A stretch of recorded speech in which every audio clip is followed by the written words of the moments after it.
السلام علیکم ګرانو دوستانو. نن به زه تاسو ته د کرکټ په هکله باندې یو څو تازه او ډېر مهم خبرونه درکړم. چې خاص کر زه به تاسو ته ووایم چې پاکستان هم د نبي زوی حسن اساخیل بیټنګ ته حیرانه پاتې سوي دي. بل به زه تاسو ته ووایم چې طالبانو ته آی سی سی یو ځل بیا ډېر سخت په غوسه ده. د څه په وجه باندې ورباندې غوسه ده هغه به زه تاسو ته ووایم. او دې نه علاوه به زه تاسو ته د اصغر افغان په هکله باندې یو خبر درکړم چې اصغر افغان یو ځل بیا کپټان سوی ده. مهم معلومات در سره شریکوم. ویډیو تر اخره پورې وګورئ، په هر څه به تاسو پوه سئ. نو راځم اول زه تاسو ته د محمد نبي زوی حسن اساخیل په هکله باندې یو خبر درکوم چې په شپږیزه کې نن چې کوم بیټنګ ترسره کړی ده چې دغلته حسن اساخیل په 55 بالو باندې شپږ اویا مهم رنزونه بند امیر لپاره کړي دي او دغه لوبه ورته په ځان ته ځان باندې ګټلې ده. د پاکستان پخوانی لوبغاړی راشد لطیف که تاسو یې پیژنئ افغانستان کې یو وخت کې کوچینګ هم ورته کړی و. دی بیا دغسې وایي چې حسن اساخیل بیټنګ ما په دوبۍ کې کتلی د ډېر زبردست استعداد نه ډک لوبغاړی ده او د افغانستان یو ډېره ښه راتلونکې لري چې حسن اساخیل استعداد لري چې د افغانستان لپاره په ملي ټیم کې هم لوبه ترسره کړي. دغه حسن اساخیل تېره ورځ هم ښه بیټنګ ترسره کړی و. نن هم بیا شپږ اویا مهم رنزونه کړي دي. 20 څلوریزې او شپږیزې په دغه لوبه کې وهلې ولې.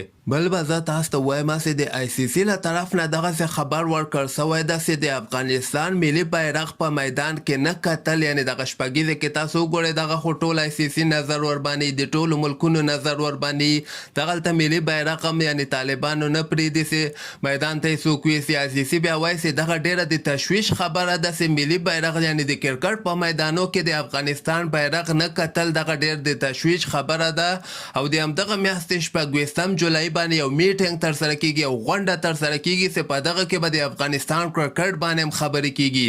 د افغانستان د ښځینه ټیم باندې به هم خبرې کیږي او د افغانستان لپاره چې کوم دی هغه بعضې کسان ورته ټاکل سوي ول د پاکستان امیر راجام په دغه کې و. هغوی نه به ریپورټ غوښتل کیږي د آی سی سی له طرف نه چې د افغانستان کرکټ څنګه روان ده، دلته سیاست پکې شتون لري او که نه لري.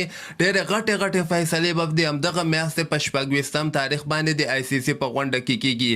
په دغه غونډه کې نور هم دغه سیریزونه چې کوم د اف ټي پي پروګرام لوبې چې کومې دي دغه به هم دغه په هکله به هم خبرې کیږي او د ښځو کرکټ په هکله به هم خبرې کیږي. نړیوال جام کپ په هکله به هم خبرې کیږي.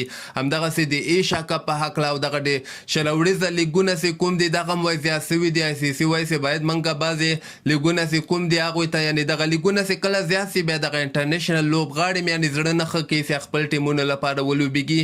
وایي دغه د کرکټ په بربادۍ باندې روان دی. یعنې لیګونه ډېر زیات لیګونه ښه نه دي. دغه په هکله به هم د آی سی سی په غونډه کې فیصله کیږي.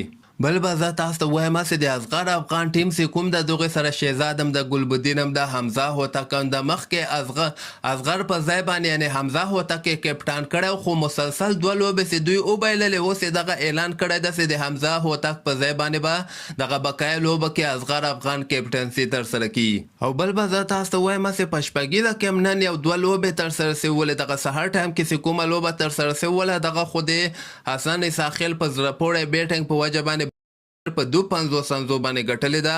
او دغلته به زه تاسو ته وایم چې فاضل حق فاروقي یو ځل بیا په زړه پورې بالنګ نندارې ته وړاندې کړی. 4 اوورو کې صرف 13 رنزه ورکړي دي او د مقابل ټیم 3 مهم لوبغاړي آوټ کړي دي. ضیاء الرحمن اکبر چې کوم د هغه مسلسل په دغه شپږیزه کې تقریبا ټولو لوبو کې ښه ځلېدلی ده او نن هم 3 لوبغاړي دغه د حضرت العزازي د ټیم آوټ کړي دي. د زازي فارم خراب ده. زازي صرف په 9 بالو باندې صرف 2 رنزه کړي دي او د فاضل حق فاروقي له خوا نه بولډ آوټ سوی ده او دغه لوبه هم دوی بایللې ده. یعنې په 52 سنزو باندې دغه لوبه ګټلې ده.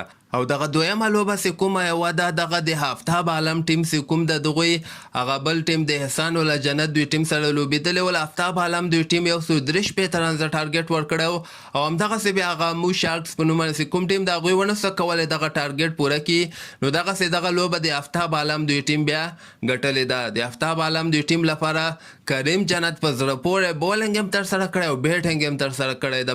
بیټنګ کې 40 رنزه په 2 بالو باندې کړي دي او بولنګ کې هم ډېر زبردست بولنګ کریم جنت له طرف نه ترسره سوی ده چې په 3 اوورو کې 12 رنزه ورکړي او یو لوبغاړی م آوټ کړی ده. نو همدغسې تازه خبرو لپاره تاسو دغه چینل هم در سره سبسکرایب کولی سئ.